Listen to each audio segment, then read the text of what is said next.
नमस्कार, मी Shyamal Sable, MC news Jalna बातमीपत्रात आपलं सर्वांचं स्वागत। या बातमीपत्राचे प्रायोजक आहेत संजीवनी मल्टी स्पेशालिटी हॉस्पिटल, आपल्या आरोग्याची संजीवनी, the skill to heal, the speed to care. नागरेज मसाले, अस्सल मराठमोळी गावरान चवीसाठी नागरेज मसाले आपल्या जवळच्या किराणा दुकानात उपलब्ध। आता बातम्या सविस्तर। लहुजी साळवे बहुजन क्रांती सेना महाराष्ट्र यांच्या वतीने इंदेवाडी गावाजवळ आपल्या विविध मागण्या घेऊन रास्ता रोको आंदोलन करण्यात आलं। यावेळी काही काळ जालना बीड महामार्गावर वाहतूक ठप्प झाली होती। लहुजी साळवे बहुजन क्रांती सेनेचे संस्थापक अध्यक्ष राधाजी शेळके यांच्या प्रमुख मार्गदर्शनाखाली जालना जिल्ह्यातील इंदेवाडी या गावाजवळ आपल्या विविध मागण्या घेऊन रास्ता रोको आंदोलन करण्यात आले। संघटनेचे प्रदेश उपाध्यक्ष गणपत कांबळे यांच्या प्रमुख नेतृत्वाखाली हे आंदोलन करण्यात आले। या रास्ता रोको आंदोलनामुळे महामार्गावरील वाहतूक काही वेळापुरती ठप्प झाली होती। लोकशाहीर अण्णाभाऊ साठे यांच्या 1 ऑगस्ट जयंती दिनी शासकीय सुट्टी देऊन देशी आणि विदेशी दारूची दुकाने महाराष्ट्रभर बंद ठेवावीत। त्याचबरोबर क्रांतीवीर लहुजी वस्ताद साळवे यांच्या 14 नोव्हेंबर जयंती दिनी शासकीय सुट्टी देऊन देश आणि विदेशी दारूची दुकाने बंद ठेवावी। मातंग समाजाचे आरक्षण तात्काळ उपवर्गीकरण करून लागू करण्यात यावे। महाराष्ट्रातील शेतकऱ्यांचे सन 2025 पर्यंतचे 100% कर्ज माफ करण्यात यावे। अशा प्रकारच्या 7 ते 8 मागण्या घेऊन हे रास्ता रोको आंदोलन करण्यात आले। या रास्ता रोको आंदोलनामध्ये लहुजी साळवे बहुजन क्रांती सेनेचे महाराष्ट्र उपाध्यक्ष गणपत कांबळे, मराठवाडा उपाध्यक्ष रमेश दाभाडे, मराठवाडा सचिव बाबासाहेब पाटोळे, जालना जिल्हा अध्यक्ष सर्जेराव पाटोळे, महिला आघाडीच्या चंद्रकलाबाई गवळी, गजानन कांबळे, इंद्रजित हिवाळे, दीपाली उकंडे यांच्यासह लहुजी साळवे बहुजन क्रांती सेनेच्या पदाधिकारी आणि कार्यकर्त्यांची मोठ्या संख्येने उपस्थिती होती। या ठिकाणी लहुजी साळवे बहुजन क्रांती सेनेचे सरसेनापती संस्थापक अध्यक्ष माननीय राधाजी शेळके साहेब यांच्या नेतृत्वाखाली आम्ही जालना तालुक्यामध्ये इंदेवाडी परिसरामध्ये या ठिकाणी आम्ही 1 ऑगस्टला अण्णाभाऊ साठे यांच्या जयंती दिवशी शासकीय सुट्टी देऊन देशी विदेशी दारूची दुकानं बंद ठेवण्यात यावी व क्रांतीवीर लहुजी वस्ताद साळवे यांच्या जयंती दिनी 14 नोव्हेंबरला शासकीय सुट्टी देऊन देशी विदेशी दारूची दुकानं बंद ठेवण्यात यावी व महाराष्ट्रामध्ये कसत असलेले गाऱ्हाणपट्टे तात्काळ त्यांच्या नावचे करून सातबारा देण्यात यावा व मातंग समाजाचं जे आरक्षणासंदर्भात जी समिती नेमलेली आहे त्या समितीच्या वेळ वाया न घालता तात्काळ त्या आरक्षणाचं उपवर्गीकरण करून मातंग समाजाला जो हिस्सा येईल ते हिश्श्याप्रमाणे देण्यात यावे व महाराष्ट्रामध्ये मातंग समाजाच्या मुलामुलीसाठी जिल्ह्याच्या ठिकाणी 500 मुलामुलीचे व तालुक्याच्या ठिकाणी 200 मुलामुलीचे वसतिगृह उभारण्यात यावे। या व काही इतर मागण्या घेऊन या ठिकाणी आम्ही रास्ता रोको आंदोलन या ठिकाणी केलेलं आहे। या ठिकाणी याही उपर जर शासनाने आमच्या मागण्याची दखल घेतली नाही तर आम्ही येणाऱ्या भविष्यकाळामध्ये माननीय राधाजी शेळके साहेब यांच्या नेतृत्वाखाली महाराष्ट्रामध्ये काही दिवसामध्ये जेलभरो आंदोलन केल्याशिवाय राहणार नाहीत। कारण या इथल्या मुख्यमंत्री व दोन्ही मुख्यमंत्र्यांनी आमच्या मागण्याची तात्काळ दखल घेऊन मातंग व बहुजन समाजाला न्याय द्यावा एवढी या ठिकाणी आम्ही शासनाकडे अपेक्षा करतो। नसता आम्हाला तीव्र स्वरूपाचे आंदोलन करण्यास भाग पाडू नये एवढी या ठिकाणी आम्ही शासनाकडे मागणी करतो। आज कशा स्वरूपात आंदोलन केले, काय जर मागण्या नाही जर मान्य झाल्या तर काय? आजच्या आंदोलनाच्या दरम्यान जे 1 ऑगस्टला अण्णाभाऊ साठे यांच्या जयंतीदिनी दारूचे दुकानं बंद ठेवून शासकीय सुट्टी देण्यात यावा व लोकशाहीर लहुजी साळवे यांच्या जयंतीदिनी शासकीय सुट्टी देऊन दारूची दुकानं बंद न ठेवली किंवा इतर काही मागण्या आहेत आमच्या निवेदनामध्ये त्या मागण्या मंजूर नाही केल्या तर येणाऱ्या काळामध्ये माननीय राधाजी शेळके साहेब यांच्या नेतृत्वाखाली आम्ही महाराष्ट्रामध्ये जेलभरो आंदोलन केल्याशिवाय राहणार नाही। इथल्या प्रशासनाने आमची तात्काळ दखल घेऊन मातंग व बहुजन समाजाला न्याय द्यावा एवढी या ठिकाणी आम्ही मागणी करतो। नसता येणाऱ्या काळात आपण आमच्या आव्हानाला सामोरे जावा एवढीच या ठिकाणी मागणी करतो। मी शब्दांना असे घुसळले की रक्तामधून एक काव्य उसळले, बहुधा तिचीच चाहूल आहे हवे तात तर कसे मिसळले, गझलेच्या वस्तीत राहतो मी माझ्याच मस्तीत राहतो, आजकाल मी सुगंध होऊन रसिकांच्या दस्तीत राहतो असे म्हणत प्रसिद्ध गझलकार योगीराज माने यांनी रसिकांना मंत्रमुग्ध केलं। निमित्त होतं जालना शहरातील JES महाविद्यालयातील त्रैभाषिक गझल मुशायराचे। कसा रंगला हा कार्यक्रम पाहूयात या बातमीच्या माध्यमातून। JES महाविद्यालयाचा मराठी विभाग तसेच भाषा साहित्य संस्कृती आणि संशोधन परिषद शाखा जालना यांच्या वतीने आयोजित केलेल्या 7व्या त्रैभाषिक गझल मुशायरा यामध्ये उपस्थित गझलकारांनी एकापेक्षा एक सरस गझल सादर केल्या। मुशायऱ्याचे उद्घाटन छत्रपती संभाजीनगर येथील मौलाना आझाद महाविद्यालयाचे प्राचार्य आणि माजी अधिष्ठाता डॉक्टर मजहर फारुकी यांच्या हस्ते झाले। यावेळी अध्यक्षस्थानी प्रसिद्ध गझलकार डॉक्टर इक्बाल मिन्ने हे होते तर प्रमुख पाहुणे म्हणून विद्यापीठ व्यवस्थापन परिषदेच्या सदस्या डॉक्टर अपर्णा पाटील, प्राचार्य डॉक्टर गणेश अग्निहोत्री, परिषदेचे राज्याध्यक्ष डॉक्टर सर्जेराव जिगे आदींची प्रमुख उपस्थिती होती। या गझल मुशायऱ्यात राजेंद्र आत्रे, योगीराज माने, युवराज नळे, जमाल चिस्ती, भागवत घेवारे आणि सुनीता कपाळे या नामवंत गझलकारांनी आपल्या रचना सादर केल्या। गझल मुशायरेचे अध्यक्ष डॉक्टर इक्बाल मिन्ने यांनी सबको सबकी हर खबर चाहिए, लोक चलती फिरती अखबार क्यों है अध्यक्षस्थानावरून याप्रमाणे एकापेक्षा एक सरस गझल सादर करीत रसिकांना खिळवून ठेवले होते। धाराशिव येथून सहभागी झालेल्या भागवत घेवारे यांच्या पायाखालची घेतली काढून तुझ्या ते वीट विठ्ठला, जरी वाटले भोळे भाबळे लक्ष ठेव तू नीट विठ्ठला या भावगर्भ मराठी गझलेने गझल मुशायऱ्याचा प्रारंभ झालाय। गुरु कोण असतो मुख्या पाखरांना, तरी जाहली ती कलाकार आता या छत्रपती संभाजीनगर येथील गझलकार सुनीता कपाळे यांनी तरन्नुम मध्ये सादर केलेल्या गझलेने श्रोत्यांना अंतर्मुख केले होते। तर मुँह से निवाला न छीनो, गरीबों के इसी कारण फसाद होना है मंजूर, बूढ़ों के कुछ हाल देखकर रोशन बिल्कुल बेऔलाद होना है मंजूर या हिंदी गझलेतून धाराशिव येथील युवराज नळे यांनी वर्तमान परिस्थितीवर भाष्य केले। असेच वास्तव भाष्य छत्रपती संभाजीनगर येथील उर्दू गझलकार जमाल चिस्ती यांनी न डालो यूं ही कुछ शक की निगाहे, मेरे झोली में कोई बम नहीं है या दमदार गझलेतून केले। इथे ना तोतई तत्वे, इथे ना बेगडी वस्त्रे, तरीही वीज सस्त्याची उराशी लावतो आम्ही असे म्हणत धाराशिव येथील राजेंद्र आत्रे यांनी वर्तमान वैचारिक चळवळीतील निष्ठावंत म्हणून घेणाऱ्या नेत्यांचा आपल्या गझलेतून चांगलाच समाचार घेतलाय। उत्तरोत्तर रंगत जाणाऱ्या मुशायऱ्याचे डॉक्टर शेख इक्बाल मिन्ने यांनी बहरदार सूत्रसंचालन केले। कार्यक्रमाचे प्रास्ताविक मराठी विभाग प्रमुख यशवंत सोनोने यांनी केले, तर भाषा साहित्य संस्कृती संशोधन परिषदेची भूमिका जिल्हाध्यक्ष डॉक्टर सत्यशीला तौर यांनी मांडली आहे। अंकुशराव टोपे महाविद्यालयाचे 2 दिवसीय वार्षिक स्नेहसंमेलन सुरू असून या निमित्त विविध सांस्कृतिक कार्यक्रम, व्याख्यान आणि क्रीडा स्पर्धेचं आयोजन करण्यात आले। 6 फेब्रुवारी रोजी समारोप होणार आहे। अंकुशराव टोपे महाविद्यालय जालना येथे शैक्षणिक वर्ष 2024-25 चे वार्षिक स्नेहसंमेलन दिनांक 5-6 फेब्रुवारी 2025 रोजी आयोजित करण्यात आले आहे। या स्नेहसंमेलनाच्या उद्घाटनासाठी अंबाजोगाई येथील प्रसिद्ध कवी आणि व्याख्याते श्री अविनाश भारती उपस्थित होते। महाविद्यालयाचे प्राचार्य डॉक्टर दादासाहेब गजहंस यांच्या अध्यक्षतेखाली संपन्न झालेल्या या उद्घाटन कार्यक्रमाला मत्स्योदरी शिक्षण संस्थेचे प्रशासकीय अधिकारी राहुल भालेकर यांची उपस्थिती होती। या प्रसंगी महाविद्यालयाचे उपप्राचार्य डॉक्टर संजय पाटील, उपप्राचार्य प्राध्यापक पांडुरंग खोजे, कार्यालय अधीक्षक सुरेश चव्हाण, डॉक्टर भुजंग डावकर, सांस्कृतिक विभागाचे प्रमुख डॉक्टर सीमा निकालजे यांची उपस्थिती होती। वार्षिक स्नेहसंमेलनाच्या उद्घाटन प्रसंगी अविनाश भारती यांनी विद्यार्थ्यांना बहुमोल असं मार्गदर्शन केलंय। आकाशातील काळे ढग आले की शेतकरी आनंदी होतो, आपण समाजाचे काही देणे लागतो याची जाणीव ठेवली पाहिजे। कौतुक हे नेहमी लांबच्या लोकांकडून होते, जवळच्या लोकांकडून टीका सहन करावी लागते। कार्यक्रमाचा उद्देश विद्यार्थ्यांनी लक्षात घेतला पाहिजे, आपल्या परिस्थितीचे भांडवल करू नका आणि जीवनात यशस्वी व्हा असा मंत्र त्यांनी विद्यार्थ्यांना दिलाय। या उद्घाटन सत्राचे प्रमुख पाहुणे राहुल भालेकर यांनी विद्यार्थ्यांना मार्गदर्शन करत असताना आपल्या आई वडिलांचे स्वप्न पूर्ण करण्यासाठी प्रयत्न करावेत, सुसंस्कृत विद्यार्थी महाविद्यालयातून बाहेर पडले पाहिजे ही अपेक्षा त्यांनी व्यक्त केली आहे। अध्यक्षीय समारोपात महाविद्यालयाचे प्राचार्य डॉक्टर दादासाहेब गजहंस यांनी स्नेहसंमेलनाच्या विद्यार्थ्यांनी आनंद घ्यावा, आनंद घेत असताना आपल्या उद्दिष्टाचा विसर पडणार नाही याचेही भान ठेवावे। महाविद्यालयातून अनेक कलावंत घडले, त्यात कैलास वाघमारे, विनायक पवार, मीनाक्षी राठोड, शब्बीर शेख, वैशाली दाभाडे यांचा समावेश आहे, ज्यांचा आम्हास अभिमान आहे असंही त्यांनी स्पष्ट केलंय। महाविद्यालयातील या शैक्षणिक वर्षातील विद्यार्थी संसद ही गुणवत्तेच्या आधारे करण्यात आली आहे। या विद्यार्थी संसदेतील सर्व सदस्यांचे पाहुण्यांच्या हस्ते पुष्पगुच्छ देऊन स्वागत करण्यात आले। विद्यार्थी संसद सचिव सुवर्णा जाधव हिचा सत्कार प्रमुख पाहुण्यांच्या हस्ते करण्यात आलाय। 2 दिवस चालणाऱ्या या स्नेहसंमेलनाच्या कार्यक्रमामध्ये आज उद्घाटन सत्र संपल्यानंतर विद्यार्थ्यांच्या सुप्त कलागुणांना वाव देण्यासाठी विविध गुणदर्शन आणि सांस्कृतिक कार्यक्रमाचं आयोजन करण्यात आलंय।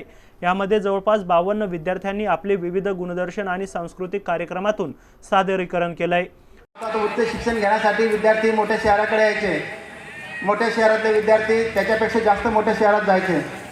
म्हणजे अंबरचा विद्यार्थी जालन्यात यायचा, जालन्याचा विद्यार्थी औरंगाबाद छत्रपती संभाजीनगरला जायचा, छत्रपती संभाजीनगरचा विद्यार्थी पुन्हा मुंबईला जायचा आणि तिकडचे विद्यार्थी बाहेरच्या देशामध्ये जायचे।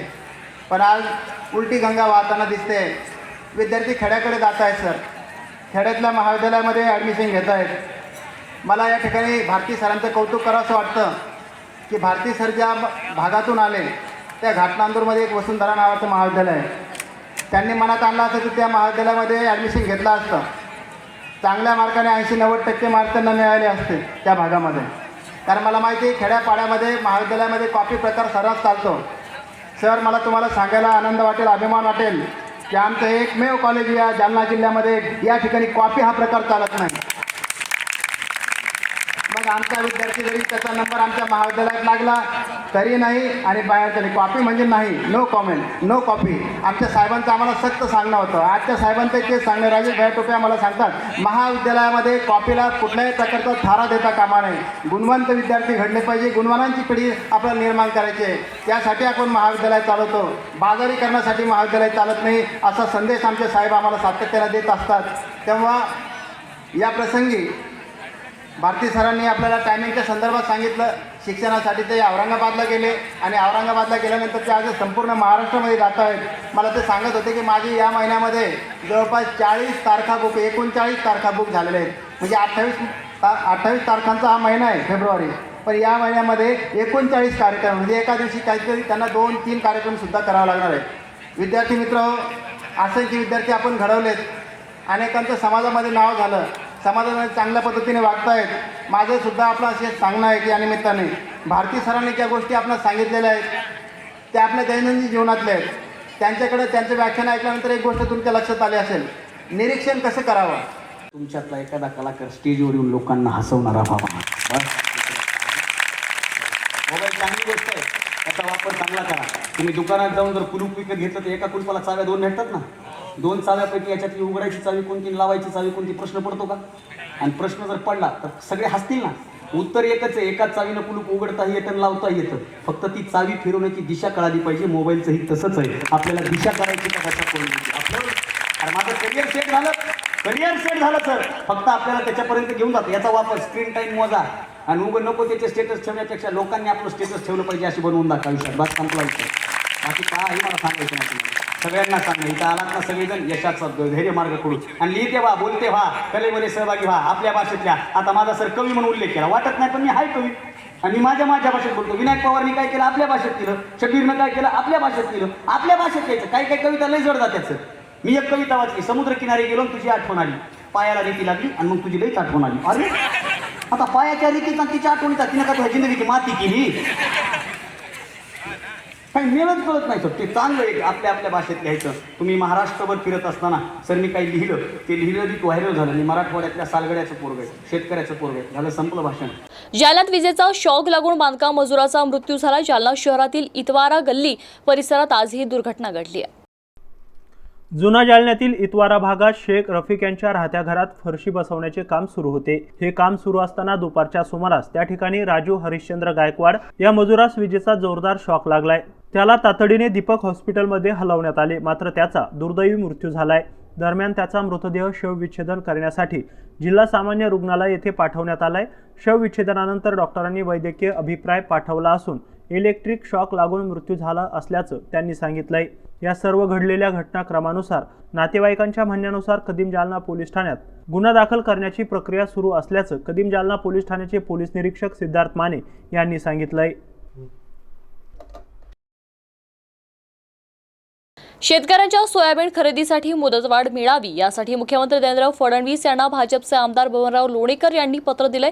केंद्र सरकार सोयाबीनची खरेदी करत असल्याने सोयाबीनचे विक्रमी उत्पन्न वाढलं असून अनेक शेतकऱ्यांचे सोयाबीन घरात पडू नये. दरम्यान सरकारने शेतकऱ्यांचे सोयाबीन खरेदीसाठी मुदतवाढ द्यावी अशी मागणी भाजपचे आमदार बबनराव लोणीकर यांनी केली आहे. खरेदी केंद्राला आजची शेवटची तारीख आहे, त्यामुळे शेतकऱ्यांचं जवळपास 30-40% सोयाबीन आणखी घरातच पडून आहे आणि शेतकऱ्यांची मागणी आहे याची तारीख वाढून मिळण्यात येईल खरेदी केंद्रात. हे खरं आहे की महाराष्ट्रामध्ये आणि देशामध्ये सोयाबीनचं उत्पन्न विक्रमी वाढलेलं आहे. मोदीजी प्रधानमंत्री झाल्यापासून सोयाबीन आहे, हरभरा आहे, तुवर आहे, मक्का आहे. केंद्र सरकार ही खरेदी करतं आणि पूर्वीच्या काळात ही खरेदी केंद्र सरकार करत नव्हतं. मात्र राज्यानं याची अंमलबजावणी करायची आहे. पैसा केंद्राचा आहे. सोयाबीनचं विक्रमी उत्पन्न एकीकडे झालेलं आहे आणि हे खरेदी करीत असताना त्याची मुदत संपलेली आहे. राज्याचे माननीय मुख्यमंत्री देवेंद्रजी फडणवीस यांच्याशी बोलून याला मुदतवाढ मिळण्याच्या संदर्भात प्रयत्न करावे लागतील. सोयाबीन खरेदी करण्यासाठी केंद्र सरकार आणि राज्य सरकारनं राहिलेल्या सर्व शेतकऱ्यांचं सोयाबीन खरेदी करावं आणि त्याला लागणारा बारदाना आहे, पोते आहेत, हे मिळत नाहीयेत. या संदर्भात सोयाबीन खरेदी केंद्रावरून सारखे फोन येतात, 8-8 दिवस माफ होत नाही.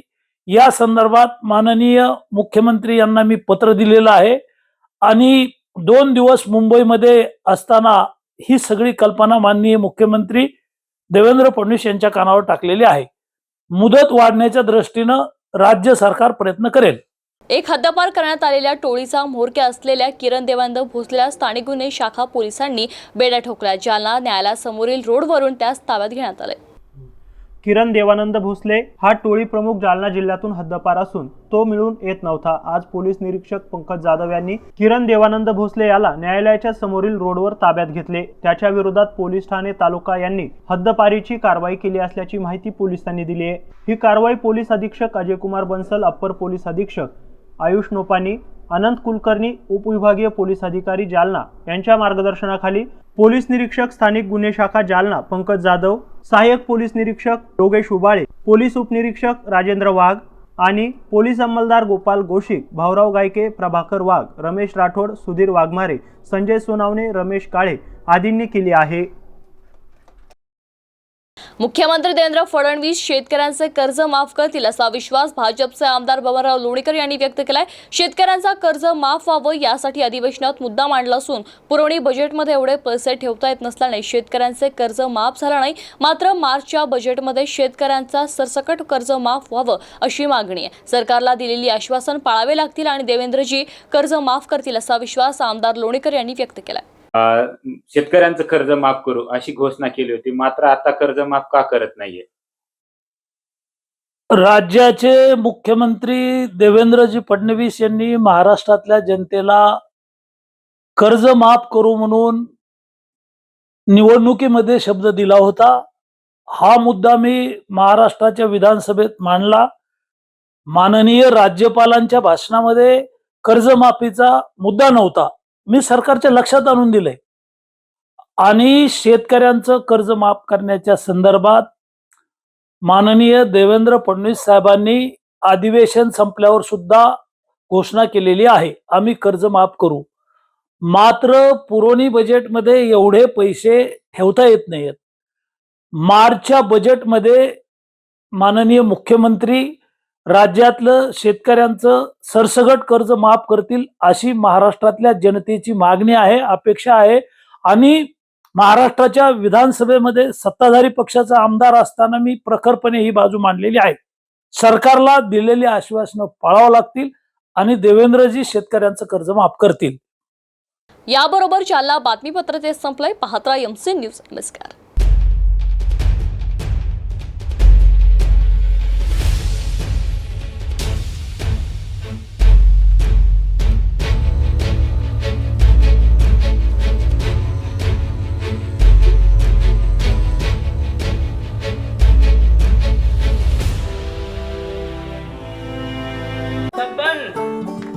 आपको कलेक्टर साहिबा के हाथों से इनामी घर मिल रहा है.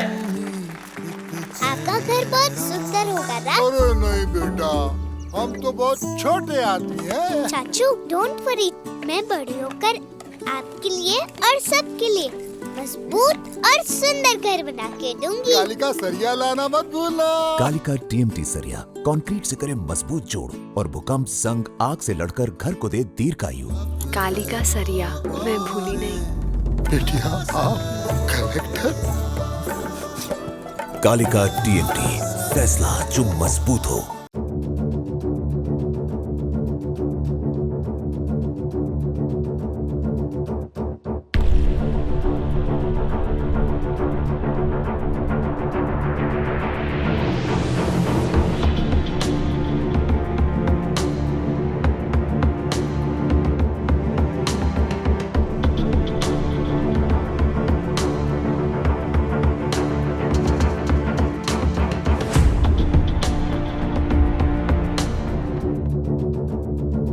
जालना शहर महानगरपालिका जालना शहर महानगरपालिका हद्दीतील सर्व मालमत्ता कराच्या थकबाकीवर 1 जानेवारी 2025 पासून 2% शास्ती आकारण्यात येत आहे. तरी सर्व थकबाकीदारांनी त्यांच्याकडे बाकी असलेल्या कराचा भरणा करावा, नसता जप्तीची कारवाई करण्यात येईल, असे आवाहन जालना शहर महानगरपालिकेचे आयुक्त श्री संतोष खांडेकर यांनी केले आहे.